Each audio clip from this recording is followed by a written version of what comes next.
So my name is Kassie Hertz. I am a hairdresser, a salon owner, and nail technician, and also a makeup artist. I would describe my business probably as modern, and I keep up with the times pretty good, so I like to go and stay educated and everything so that I'm knowing what the new trends are all the time so I can provide my clients with the best of the best.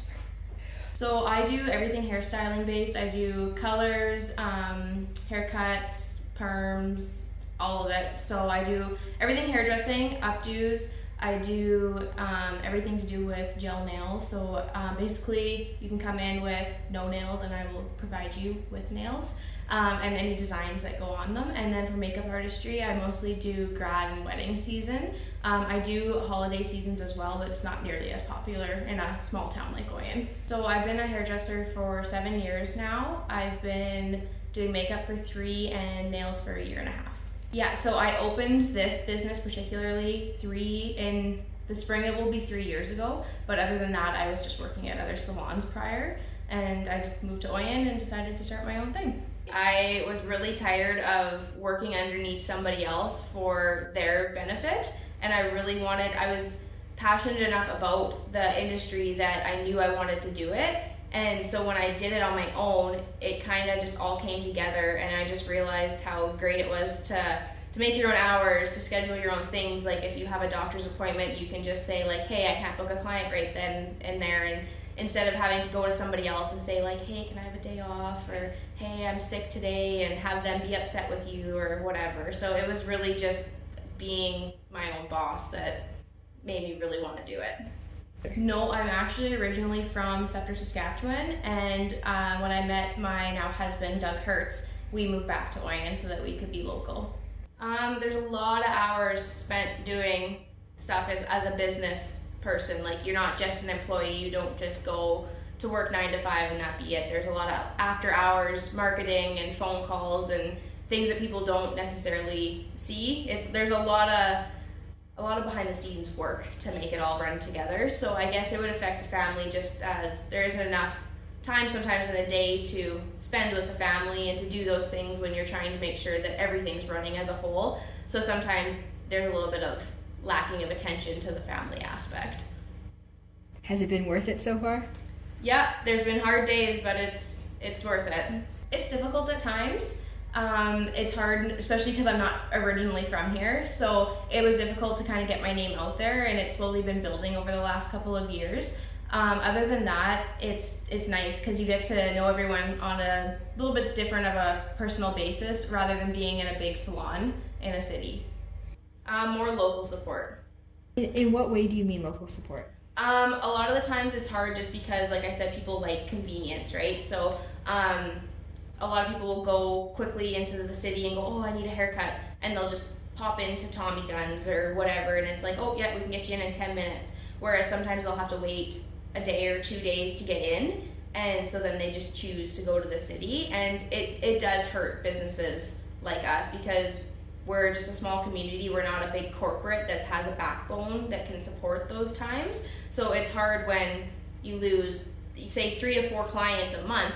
It still hurts eventually. So that's the only thing.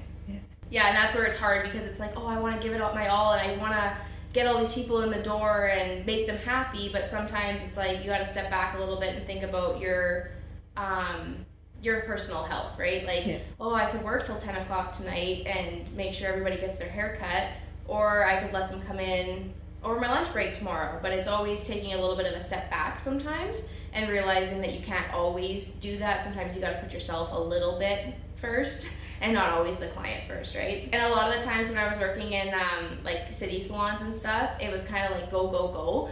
The one salon I worked in, the busiest day I ever had, I did 26 men's cuts in 8 hours. And there was barely time to breathe or like go to the bathroom or eat. Like, you felt like fainting by the end of the day. So when I became my own boss, that was one thing I really wanted to like, okay, I want to be able to have 5 minutes between a client. I want to be able to have lunch and not scarf it down.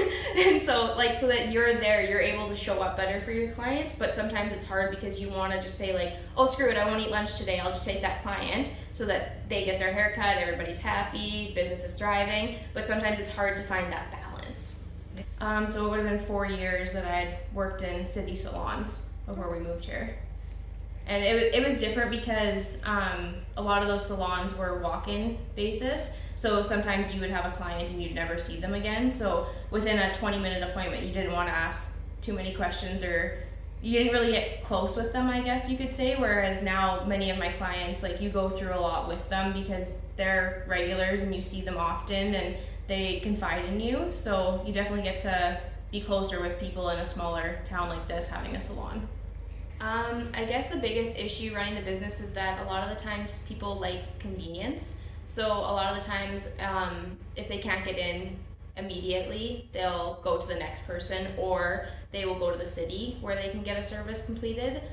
So that's probably the biggest issue.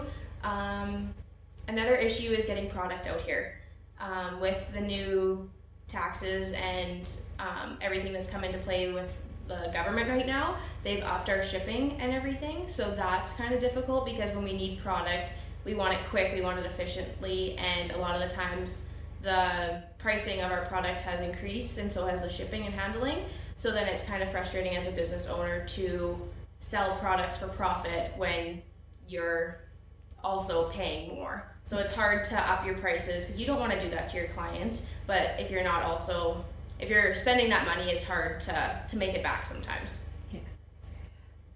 I think probably the day that I realized that I was doing it on my own and that I was capable of making a profit and having full business days without having to work for someone else. Like being your own boss is a pretty incredible feeling. Getting to kind of have the freedom that you get from being your own boss is awesome. So when we decided to move to Oyen, I knew there was one established salon currently and that there was a couple of home-based salons. So I figured, why couldn't I do it myself? So then we started the home-based salon, and I did that for a year and a half, and then we moved here. So decided I wanted a downtown location rather than being in the house after a couple of years, and it's been good so far. I think if I could go back and restart, I would say, like, go big or go home. Like, I should have pursued it harder right off the start, rather than, I was pretty squeamish because I'm not from here, so I kind of took a step back. I didn't want to step on any toes or anything. But I think if I could go back and redo it, I would have just full force just went into it and provided people, let them know that I was here and willing to take clients immediately, anytime, and instead of like holding back. Yeah, I think so. But at the same time, had I just put myself out there a little bit more, I think it would have been beneficial for that first year, say, whereas now I've built that clientele and everything. But the first year was pretty slow going, and if I would have just stepped out of my comfort zone a little bit more, it could have been a little bit nicer. So right out of high school, I went to Marvell Beauty School in Saskatoon, and I did my education there, and then I moved to Medicine Hat, where I completed my apprenticeship at another salon, and then I went and got my journeyman certificates and everything. And then so I worked as a hairdresser for, it would have been 3 years as just a hairdresser, and then I decided I wanted to add more to my business. So I went and took, it's called Paramita Makeup Academy. So I went and I took a course through them, and I got my makeup artist certificate, and then I went and did a fusion course and got my nail tech certificate too. Passion's number one. A really, really strong backbone of support and creativity. You have to learn how to kind of roll with the punches when there's good times, bad times.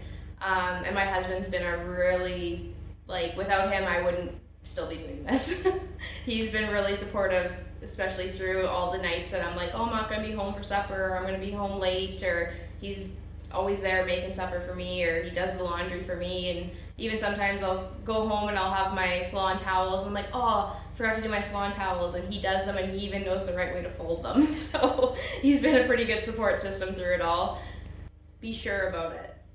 110% sure about it before you jump into anything, because it's a lot of commitment. It's, like I said, a lot of background work that people don't see. So unless your heart's in it fully, it's gonna suck, to put it lightly. You really gotta love what you do.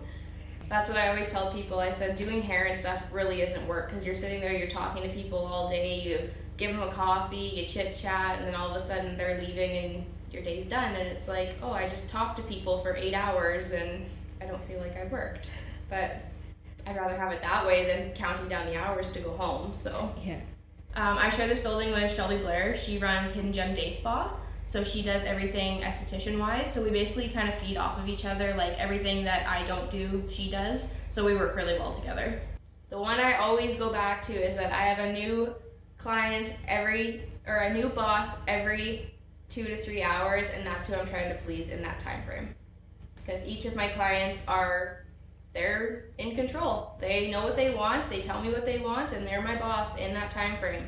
So they're who I'm trying to please. That's the one I always revert back to.